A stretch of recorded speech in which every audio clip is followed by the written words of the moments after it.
할렐루야. 우리 예수님께서 탄생하시던 날 밤에 천군 천사가 나타나서 하나님의 영광을 찬송하였습니다. 모든 사람에게 미칠 큰 기쁨의 좋은 소식을 전하였습니다. 언젠가 주께서 이 땅에 재림하실 때 하나님의 영광을 모든 이들이 보게 될 줄로 믿습니다. 오늘부터 대림절이 시작되는데 대림절 첫 주일 하나님 앞에 나와 예배하는 모든 성도님들에게 하나님의 큰 은혜와 축복이 평강이 함께 하시기를 기원합니다. 2025년은 우리 생애에서 잊을 수 없는 한 해가 될 것이라고 생각합니다. 영락교회 몸담고 신앙생활하는 우리에게 교회 창립 80주년으로 하나님 앞에 기도하며 여러 가지 일들을 감당하면서 11달을 살아왔습니다. 오늘 11월 마지막 날이고 또 마지막 주일인데 여기까지 우리를 이끄신 하나님께 영광을 올려드립니다. 이제 한 달 남았습니다. 이 한 달 동안 잘 살고 마무리 잘 하시고 또 새로운 2026년을 준비하시기를 부탁드립니다. 한 분 한 분의 기도 제목에 여러분들의 가정과 삶의 터전에 주님의 평강을 기원합니다. 여러분, 이렇게 흘러가는 세월 속에서 우리는 반복도 없고 연습도 없는 단 한 번의 인생을 삽니다. 우리들의 인생이 다 맞춰졌을 때 어떤 기준에 의해서 어떻게 평가를 받을 것인가 대단히 궁금합니다. 한 사람의 생애는 어떻게 평가될 수 있을까요? 오래전에 여러분들에게 말씀드렸던 이야기를 오늘 다시 한번 해볼까 합니다. 화상을 입어서 몸에 큰 부상을 입고 얼굴이 끔찍하게 된 한 남자가 있었습니다. 그에게는 아들과 딸도 있었지만 그 몸을 가지고 키울 수가 없어서 어린 자녀들을 보육원에 맡겼습니다. 그리고 자신은 깊은 산속에 들어가서 사람의 인적이 많지 않은 곳에서 홀로 살아갔습니다. 그러면서도 간간히 보육원에 연락을 해서 그 원장님으로부터 아이들이 어떻게 지내는지 근황을 묻곤 했습니다. 그리고 많지는 않지만 노력해서 얼마간의 물질을 그 보육원에 보내곤 했습니다. 자녀들은 저간의 모든 사정을 알지 못했습니다. 그저 아버지가 우리를 여기다 버렸다 이렇게만 생각하면서 아버지를 증오하였습니다. 그런데 어느 날 원장께서 아이들에게 말했습니다. 얘들아, 너희 아버지께서 너희를 한번 보고 싶어서 오시기로 했다. 자녀들은 아버지에 대한 미움이 컸지만 그래도 일말의 기대감이 있었습니다. 아버지가 오면 뭐 좀 달라지지 않을까 생각을 했던 것입니다. 그런데 그들의 눈앞에 나타난 아버지를 보는 순간 자녀들은 큰 충격을 받았습니다. 화상으로 인해서 아버지의 모습이 너무나도 추했기 때문입니다. 차라리 이런 아버지는 없는 게 낫다. 자녀들은 그렇게 생각하면서 다시는 자신들을 찾아오지 말라고 매몰차게 이야기하였고 그 아버지도 평생 자녀들을 더 이상 찾아가지 않았습니다. 그렇게 세월이 많이 흘러서 그 자녀들은 보육원에서 나왔고 그리고 고생스러웠지만 그래도 짝을 만나서 제각기 가정을 이루고 살게 되었습니다. 그렇게 또 세월이 얼마간 지난 어느 날 이 아들과 딸 앞으로 부고가 전해졌습니다. 아버지가 세상을 떠났다는 소식이었습니다. 그러나 아버지를 인정한 적도 없었고 만난 적도 없었기 때문에 그들 마음에는 슬픔도 없었습니다.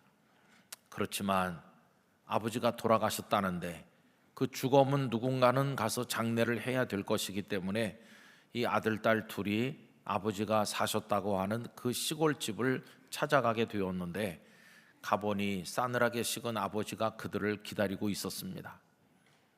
동네 어른 한 분이 오더니 이렇게 말씀했습니다. 자네들 아버지가 평소에 했던 말이 있네. 나는 화장은 싫습니다. 그러니 뒷동산에 묻히는 게 소원입니다. 이렇게 자네 아버지가 늘 이야기했었네. 창고에서 장례를 하면 좋겠네. 이렇게 말했지만 그 자녀들은 그 말이 귀에 들어오지 않았습니다. 뒷동산에 묻으면 무덤 관리는 누가 하나 이렇게 생각하면서 그들은 아버지를 화장하였습니다. 그리고는 돌아와서 아버지의 그 낡은 짐을 처리하기 위해서 마당에 불을 피우고 웬만한 거 다 가져다 태우게 되었는데, 그 중에 노트 하나가 있는 것을 보게 됐습니다. 이상한 느낌의 그 두꺼운 노트를 다시 꺼내서 가장자리에 붙은 불을 끄고 그리고는 한 장씩 넘겨서 읽게 됐는데, 그 노트는 아버지의 비망록, 살아온 이야기를 적은 일기장과 같은 노트였습니다. 그거를 읽어 내려가더니 아들딸의 눈에 멈추지 않는 눈물이 흘러내리기 시작했습니다. 꺼이꺼이 울면서 통곡을 하기도 했습니다. 그 속에는 아버지의 고단했던 인생, 그리고 왜 아버지가 그렇게 되었는지 그 사연들, 그동안에 얼마나 외롭고 고통 가운데 살았는지 그 글들과 그 행간의 모든 것이 말해주고 있었습니다. 알고 보니 아버지가 그 지경이 된 것은 다 자신들 때문이었다는 사실을 알게 된 것입니다. 그리고 그 글은 맨 끝에 짧은 2개의 편지를 남기는 것으로 마무리되어 있었습니다. 편지 하나는 아내에게 남기는 내용으로 되어 있었습니다. 여보, 내가 당신을 여보라고 부를 자격이 있는지 모르겠습니다. 그날 그 불구덩이에서 당신을 먼저 업어내와야 되는데 그럴 수가 없었습니다. 울부짖는 아이들을 뒤로 하고 내가 아이들부터 업어내올 수밖에 없었던 사정을 당신도 알 겁니다. 그래서 당신은 희생이 되었지만 당신의 희생 덕택에 아이들은 잘 자랐다오. 이제는 가정도 이루고 산다고 합니다. 나도 그동안에 힘들었어요. 너무나도 외롭고 고통스럽고 사는 게 하루하루 너무나도 힘들었지만 이제 나의 고단한 삶도 끝나가고 있습니다. 당신 곁으로 가려고 하니 나를 제발 외면하지는 말아주기 바랍니다. 그렇게 끝나는 아내에게 보내는 편지였습니다.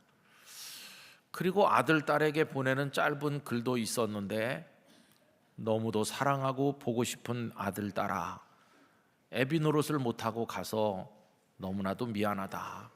염치도 없다. 그렇지만 염치 없지만 한 가지 부탁을 하고자 한다.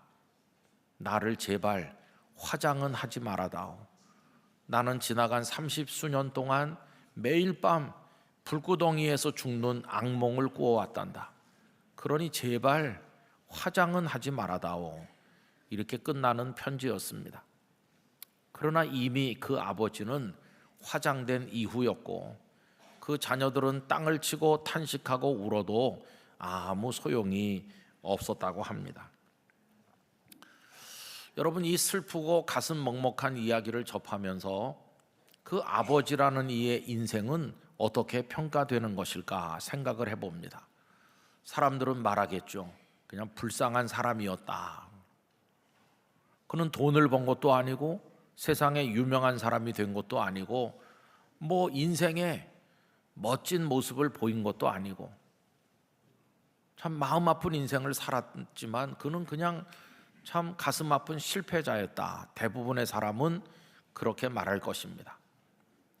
그러나 여러분, 저는 그렇게 생각하지 않습니다.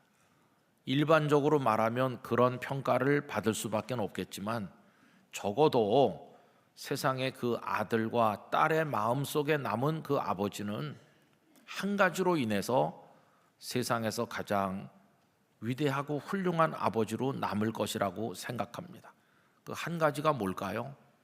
자식을 살리기 위해서 불구덩이로 뛰어들었던, 그래서 아내를 보내고 자기 자신은 온몸에 화상을 입은, 그러면서도 자식을 위해서 견뎌온 숭고한 희생의 사랑, 그 하나로 인해서 그 아버지의 모든 안타까움, 모든 부족함, 모든 아쉬움, 눈물, 그 모든 것은 다 덮어진다고 생각합니다. 그 한 가지 사랑으로 인해서 나머지는 다 용서되는 것이고 나머지 아픔까지도 다 덮어진다고 하는 얘기입니다. 성도 여러분, 오늘 대림절 첫 주일을 맞이하면서 마태복음 1장 1절과 16절 두 절만 읽었습니다. 이 마태복음 1장에는 예수님의 족보가 나와 있습니다. 그런데 하나님께서는 이 족보가 시작되는 첫 절인 1절에서 두 사람을 대표격으로 앞세우십니다. 그 두 사람은 아브라함과 다윗입니다. 오늘 1절 말씀은 이렇게 되어 있죠. 아브라함과 다윗의 자손 예수 그리스도의 계보라. 그 뒤에도 몇십 명의 사람들이 나오는데 하나님께서는 아브라함과 다윗 두 사람을 전면에 내세우고 계신 것입니다. 여기서 질문을 하게 되죠. 왜 하나님께서는 아브라함과 다윗 두 사람을 앞세우실까? 이 두 사람이 다른 사람보다 대단히 탁월하기 때문인가? 아니면 그들의 생애가 완전하기 때문인가? 이런 질문을 하게 되는 것입니다. 그러나 여러분, 우리는 그 질문에 대한 답을 어느 정도는 이미 알고 있습니다. 지난번 주일에는 우리가 탕자 이야기를 나누었더랬습니다. 그리고 지난 주일에는 탕자가 아버지의 사랑을 받고 아버지의 집에 아들로 돌아온 그날 이후의 삶은 어떠했을까 하는 것을 다윗의 이야기를 통해서 짚어본 바가 있습니다. 다윗은 말할 수 없는 하나님의 사랑을 받았지만 그 역시 탕자와 같이 되었었다 하는 것을 우리 지난주에 생각했습니다. 그래서 다윗의 삶을 들여다본 바가 있지 않습니까? 다윗의 인생은 어떤가요? 다윗의 인생은 너무도 부끄러움이 많은 인생입니다. 밧세바를 끌어들여서 간음했을 뿐만 아니라 그 여인의 남편이었던 충직한 부하 장수 우리야 장군을 가장 치열한 전선에 배치하게 해서 적의 칼에 죽게 만든 천인공노할 악행을 저지른 사람이 다윗입니다. 다윗의 악행은 그게 끝이 아니죠. 나라가 부강해졌을 때 그는 하나님 앞에 교만해지기까지 했습니다. 어느 날 자신의 명령을 받들어 전쟁에 뛰어나갈 수 있는 사람이 몇 명이나 되는지 인구 조사를 하게 했는데 그거는 통치를 위한 자료 확보 차원이었다기보다는 내 힘이 이 정도 강하다 하는 것을 국내외에 가시하기 위한 교만한 마음이었다고 하겠습니다. 그의 교만을 아셨기 때문에 하나님께서는 그 일 이후에 이스라엘에 무거운 징벌을 내리기도 하셨습니다. 그뿐 아니라 다윗은 가정관리에도 실패한 사람입니다. 그는 지나치게 많은 여인들을 아내로 영접했고 그 결과 어머니가 다른 자녀들을 많이 낳게 되었습니다. 그리고 그 자식들 간에 참 부끄럽고 마음 아픈 사건들이 계속되었습니다. 암논이란 왕자는 이복 누이인 다말을 겁탈하였고 다말의 동복 오라비인 압살롬은 누이의 복수를 위해서 암논이라는 자기 형제를 죽이게 됩니다. 그리고는 외갓집에 몇 년 피신을 가 있던 압살롬은 나중에 돌아와서 아버지의 왕권을 찬탈하기 위해서 반란을 일으켰다가 결국은 처참하게 죽게 됩니다. 이게 다윗의 집안에서 일어난 일이고 보면 그는 가정관리에도 실패했다 하는 것을 알게 되죠. 그뿐이 아닙니다. 그는 골리앗을 이긴 이후부터 전쟁의 사람으로 살았기 때문에 피를 많이 흘린 사람으로 되어 있습니다. 그가 성전을 짓겠노라고 말씀드렸을 때 하나님께서 너는 피의 사람이기 때문에 네 아들 솔로몬으로 하여금 성전을 짓게 하겠다 하실 정도로 그의 손에는 피가 많이 묻어 있었습니다. 여러분, 이런 여러 가지 내용을 종합적으로 생각해 보면 다윗이라고 하는 한 사람의 생애, 이거는 흠이 없는 완전한 생애이긴커녕 보통 사람보다도 못한 정말 죄가 많고 흠이 많은 인생이었다고 할 수가 있겠습니다. 자, 그러면 아브라함과 다윗의 세계라고 했는데, 계보라고 했는데 다윗은 그렇다 치고 그럼 아브라함은 또 어떤가요?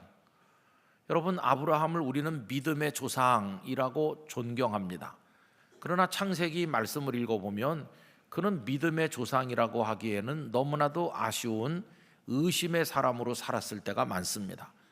하나님께서는 내 아내 사라를 통해서 너의 후손이 하늘의 별처럼 바닷가의 모래알처럼 많아지게 해주겠노라고 여러 번 약속하셨지만 그는 하나님의 말씀을 믿지 못했습니다. 결국은 사라의 몸종인 하갈을 통해서 이스마엘이라는 아들을 얻었는데 그것은 하나님의 뜻이 아니었습니다. 여러분, 이스마엘의 후손이 오늘의 아랍 계열의 사람들의 그 민족을 구성하고 있다는 걸 아시잖아요.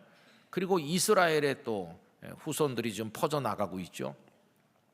결국 이스라엘과 이 아랍의 전쟁, 대결, 갈등은 수천 년 동안 오늘까지도 이어지고 있고, 이 고통은 그들의 것으로만 끝나는 것이 아니라 지금도 세계 평화를 위협하고 있는 아주 어려운 문제를 나타내고 있다는 것입니다. 더군다나 아브라함은 하나님께서 가나안 땅을 주신다고 말씀했는데 그 땅을 사수하기는커녕 흉년이 들면 가나안 땅을 떠나서 다른 나라에 들어가 사는 게 다반사였습니다. 애굽에도 갔었고 여기저기 기웃거렸죠. 뿐만 아니라 그는 간 그 나라에서 자신의 생명을 지키기 위해서 자신의 아내, 그 여인을 통해서 아들을 낳아 이스라엘 민족이 번성해야 될 그 아내를 가리켜서 누이라 이렇게 말하면서 자신의 생명을 지키려고 했던 비겁한 남편이기도 했습니다. 여러분, 이렇게 보면 아브라함이라고 하는 분도 흠이 없는 훌륭한 사람이기는커녕 참 아쉬움이 많은 인생을 살았던 분이로구나 하는 것을 우리가 알게 됩니다. 자, 그러면 여러분, 왜 하나님께서는 독생자 예수 그리스도를 이 세상에 탄생하도록 보내시면서 하필이면 흠도 티도 많은 이 아브라함과 다윗을 전면에 내세웠을까요? 사실 성자 예수님이 누구십니까? 삼위일체 하나님의 제2위격의 하나님이시고 전지전능하시고 거룩하시고 완전하신 분이시지 않습니까? 그 성자 예수님을 세상에 보내시는 성부 하나님 역시 위대하시고 거룩하신 참된 하나님이시지 않습니까? 그러면 성자 예수님을 이 세상에 보내실 때 격에 맞게 소개를 하시려면 완전하시고 위대하신 여호와 하나님의 아들 예수 그리스도의 계보다, 그렇게 소개를 하는 게 그게 격에 맞는 것입니다. 그런데 하나님은 거룩하시고 온전하신 예수 그리스도를 세상에 보내시면서 죄가 많고 흠이 많은 두 사람을 앞에 두시고 그들의 자손인 것처럼 말씀하심으로써 가장 완전하신 분을 불완전한 이들에게 연결시키고 있는 참 이상한 방법으로 소개하고 있다 하는 것입니다. 여러분, 하나님께서는 왜 이렇게 이상하게 소개하는 말씀으로 신약 성경에 막을 열고 계신 것일까요? 왜 예수 그리스도의 계보를 얘기하면서 아브라함과 다윗을 앞세우셨을까요? 바로 이 질문 속에 복음의 진수가 녹아 있고 하나님의 사랑이 다 녹아 있다는 사실을 깨닫게 되는 것입니다. 여러분이 이상한 하나님의 소개하는 이 1장 1절의 말씀 속에서 우리는 하나님의 마음을 읽어볼 수가 있습니다. 그 마음은 이런 겁니다. 아브라함도 다윗도 많은 죄도 있고 흠도 있는 연약한 존재이지만 그들의 한 가지로 인하여 그 모든 부끄러움과 그들의 수치를 내가 다 덮어준다. 이게 하나님의 마음인 것입니다. 여러분이 하나님의 자비로우신 마음을 이해하기 위해서 우리가 참고하면 좋을 성경 말씀이 있는데요, 구약 성경 역대상 29장 26절 이하의 말씀입니다. 이 말씀은 다윗이 세상을 떠났을 때 다윗의 인생을 총평하신 말씀입니다. 하나님은 다윗의 70년 인생을 어떻게 평가하셨을까요? 제가 이 말씀을 읽어드립니다. 이새의 아들 다윗이 온 이스라엘의 왕이 되어 이스라엘을 다스린 기간은 40년이라. 헤브론에서 7년간 다스렸고 예루살렘에서 33년을 다스렸더라. 그가 나이 많아 늙도록 부하고 존귀를 누리다가 죽음에 그의 아들 솔로몬이 대신하여 왕이 되니라. 다윗 왕의 행적은 처음부터 끝까지 선견자 사무엘의 글과 선지자 나단의 글과 선견자 갓의 글에 다 기록되고 또 그의 왕된 일과 그의 권세와 그와 이스라엘과 온 세상 모든 나라의 지난 날의 역사가 다 기록되어 있느니라. 이것이 다윗의 생애 전체에 대한 평가입니다. 그 평가는 아주 단순합니다. 그가 40년 동안 왕노릇했다 하는 것, 그리고 그가 늙도록 부하고 존귀하게 잘 살다가 죽었다는 것, 그리고 그의 모든 삶이 낱낱이 기록되어 있다 하는 것입니다. 이게 하나님께서 다윗의 생애를 총평하신 내용입니다. 그럼 여러분, 이걸 읽는 사람들은 하나님 앞에 항의하고 싶은 생각이 들 것입니다. 하나님, 그가 이렇게 부하고 늙도록 존귀하게 살다 죽은 게 아니죠. 그가 얼마나 악행도 많이 했습니까? 밧세바를 범하고 그 남편을 죽게 하고 그가 저지른 악행이 많은데 어떻게 한 줄도 그건 쓰지 않으시고 늙도록 부하고 존귀하게 살다가 죽었다고 그냥 그렇게만 말씀할 수 있습니다. 이 평가가 이게 균형을 잃은 평가고 온전하지 않습니다 라고 항의하고 싶은 생각이 들지 않으세요? 그런데 여러분, 하나님께서는 그의 생애를 총평하시면서 그가 행했던 모든 악행, 참 부끄러운 이야기, 그건 다 빼버리셨습니다. 한 단어도 언급하지 않으셨습니다. 다 덮어주셨습니다. 그리고는 그가 늙도록 부하고 존귀하게 잘 살았다는 그런 말씀만 하신 것입니다. 덮어주신 하나님의 마음을 여기서 찾아볼 수 있는 것이죠. 저는 이 말씀을 대하면서 얼마나 큰 위로를 받는지 모릅니다. 여러분, 하나님께서 우리의 삶을 들여다보실 때 어떻게 들여다보실까요? 하나님의 마음은 인간이 행하는 그 부끄러운 일들, 품는 그 수치스러운 생각들, 그리고 자행하는 모든 악행들, 그 모든 순간순간의 일들을 다 알고 계신 하나님이십니다. 몰라서 언급하시지 않으시는 하나님이 아니십니다. 다윗이 그 악을 행했을 때 사람들은 몰랐지만 하나님은 아시고 나단 선지자를 통해서 신랄하게 책망하신 거 여러분 아시잖아요. 하나님은 다 알고 계십니다. 우리가 나쁜 생각 품을 때 하나님은 염려하십니다. 우리가 그 악을 행할 때 하나님은 마음 아파하십니다. 우리가 온갖 욕망 속에서 허우적될 때 하나님은 가슴을 치고 탄식하시고 때로는 우리를 향해 진노하기도 하십니다. 그러나 마지막에 우리 인생을 전체적으로 말씀하실 때는 그 부끄러운 얘기는 다 빼버리시고 마치 우리가 한 번도 잘못한 일이 없다는 듯이 그 하나도 언급하지 않으시고 다 덮어주시는 사랑과 자비와 용서의 하나님이신 것입니다. 그게 오늘 이 말씀 속에 나와 있는 거죠. 단 한 가지로 인해서 나머지는 다 덮어주시는 것입니다. 아까 앞에서 말씀드린 슬픈 이야기에서 그 아버지가 잘못하고 부족한 게 많았지만 불구덩이 속에 뛰어들어서 자식을 건지려고 했다는 그 숭고한 사랑 하나로 인해서 나머지가 다 용서되고 다 덮어지는 것과 마찬가지입니다. 하나님은 아브라함과 다윗의 그 한 가지로 인해서 나머지는 다 덮어주시고 용서하셨다는 것입니다.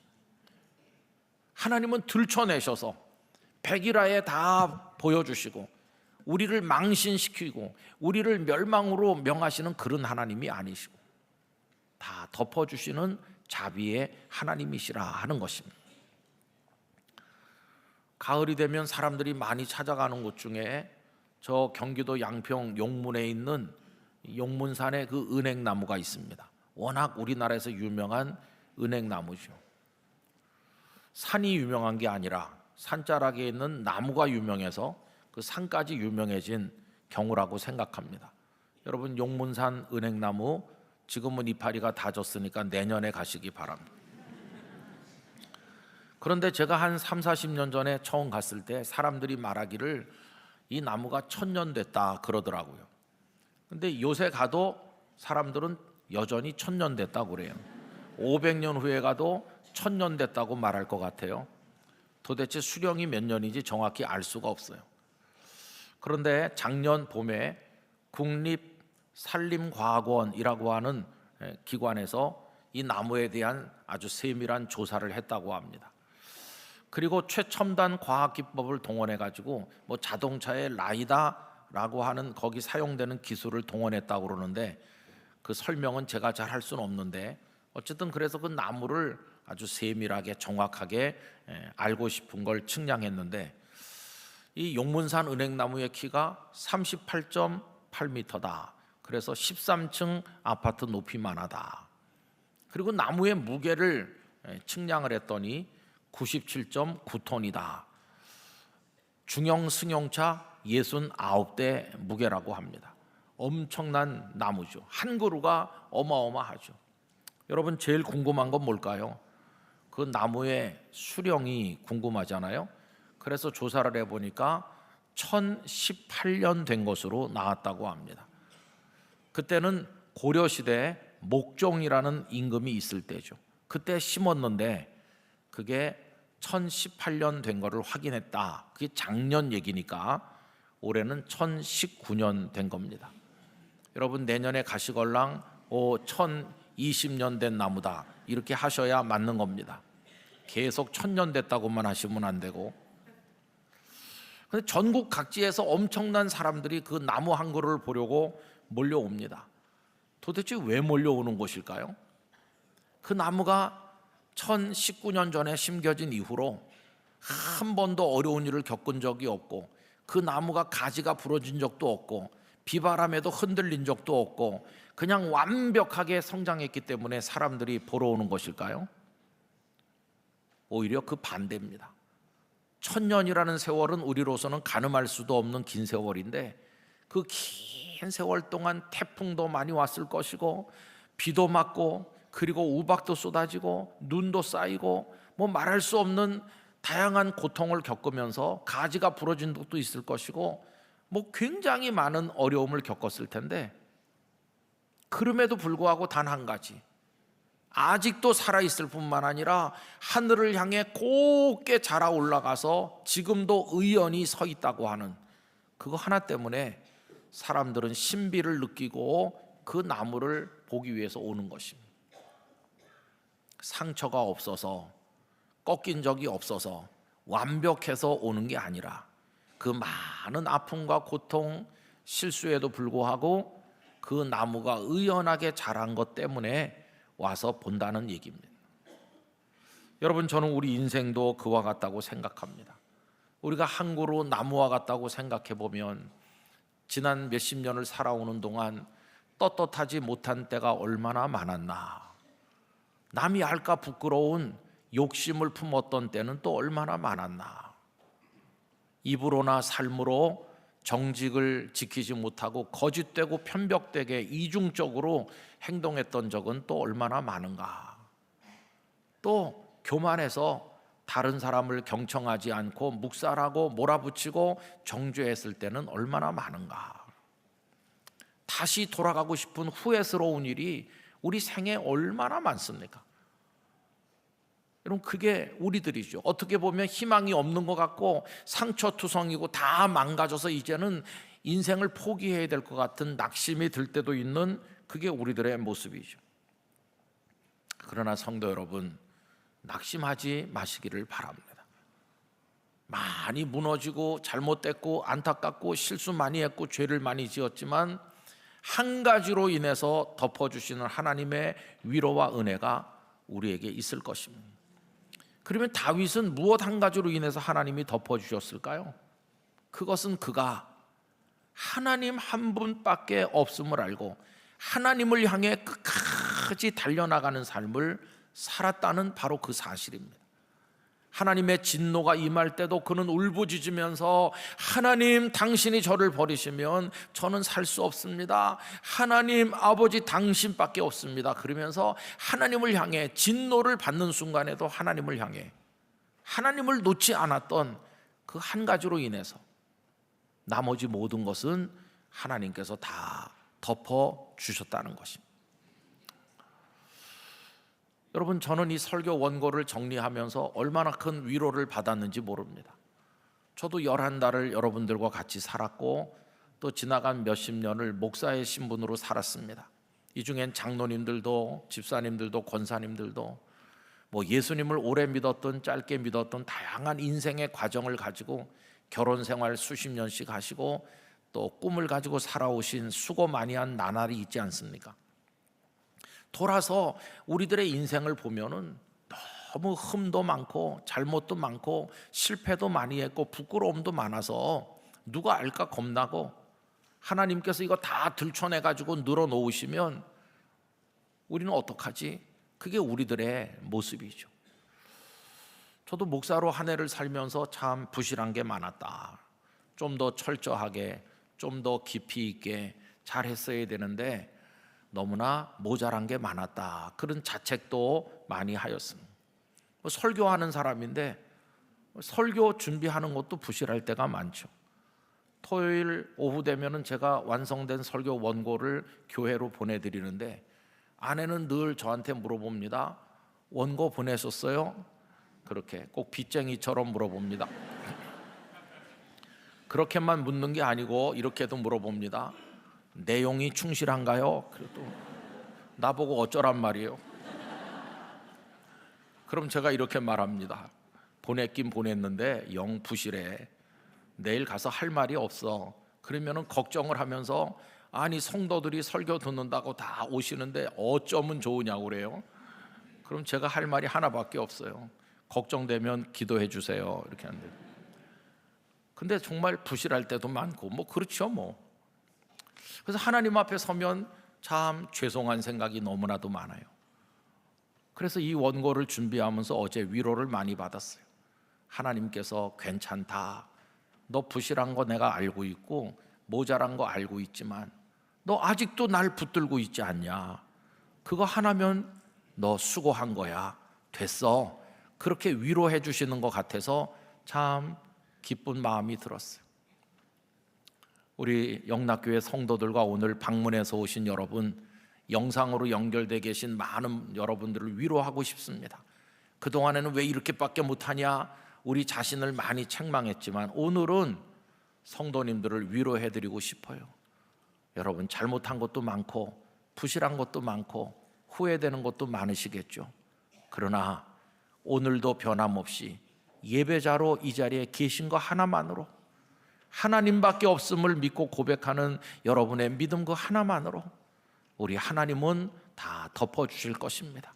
수고했다고 말씀할 것입니다. 너 아주 잘하고 있다고 어울리지 않는 칭찬도 해주실 것이라고 믿습니다. 이제 한 달 남은 올해도 그렇게 살고 우리의 삶이 얼마나 남아있는지 모르지만 남은 여생을 그렇게 살고 저 천국문에 도달하게 될 때 우리 주님은 너 아주 멋있었어 들춰내시기는커녕 우리를 칭찬하시면서 면류관 씌워주실 줄로 믿습니다. 그때까지 하나님 놓치지 말고 믿음을 버리지 말고 어떤 어려움 속에도 주님을 부르면서 그 옷자락 놓지 말고 달려가시기를 바라는 것입니다. 예수님 왜 이 땅에 오셨나요? 우리를 부끄럽게 하시려고, 우리 죄를 다 찾아내서 온 세상에 알리시려고 그래서 오셨나요? 아닙니다. 주께서 마구간에 나신 이유는 우리의 그 허물과 죄, 부끄러운 우리의 과거를 십자가 보혈로 씻어서 정결하게 하시고 우리의 수치를 다 가리시고 덮어주시기 위해서, 그래서 예수님 이 땅에 오신 것이고 그게 바로 복음인 것입니다. 그 복음. 그래서 우린 복음의 은혜 안에 거하는 사람이 된 것입니다. 여러분 자신을 격려하시기 바랍니다. 주님만 붙들어라. 넌 지금 잘하고 있는 거야. 우리 자신을 위로하시기 바랍니다. 서울에서 부산까지 초보자가 운전을 해서 내려가면 얼마나 두려울까요? 가다가 신호 위반도 하고 속도 위반도 하고 차선도 잘못 들어서 왔다 갔다 하기도 하고 굉장히 고통이 많은 과정이 이어지겠지만 그래도 부산에 도착하기만 하면 거기서 기다리던 사람들은 박수치면서 수고 많았다고 말할 것입니다. 중간에 신호 위반한 거, 속도 위반한 거 이런 건 다 말하지 않을 것입니다. 도착했다는 한 가지만으로 수고했다고 칭찬을 받을 것입니다. 우리가 걸어가는 과정에 많은 문제가 있지만 천국문에 믿음으로 도착하기만 한다면 중간에 겪었던 일들, 저지른 잘못들, 그 모든 것들을 하나님은 다 덮어주시고 당신의 넓은 품에 우리를 안아주실 것입니다. 여러분, 그런 마음을 가지고 격려를 받으시고 힘을 얻으셔서 다시 벌떡 일어나서 믿음을 가지고 주님께로 달려가시기를 간절히 축복합니다. 여러분들의 그렇게 달려가는 남은 인생길에 우리 하나님의 은혜와 평강이 넘치시기를 간절히 기원합니다. 기도하겠습니다. 거룩하신 아버지 하나님, 완전해서 이 자리에 있는 것이 아닙니다. 죄인이지만 덮어주시는 은혜를 입었기에 오늘도 예배자로 여기 있습니다. 부질없는 인생, 실수도 많고 욕심도 많고 잘못도 많이 했지만 하나님의 덮으시는 사랑 때문에 천국문에 서게 될 줄 믿습니다. 그날이 올 때까지 주님 붙들고 예배자로 믿음으로 끝까지 달려가게 하여 주옵소서. 예수님의 이름으로 기도드리옵나이다. 아멘.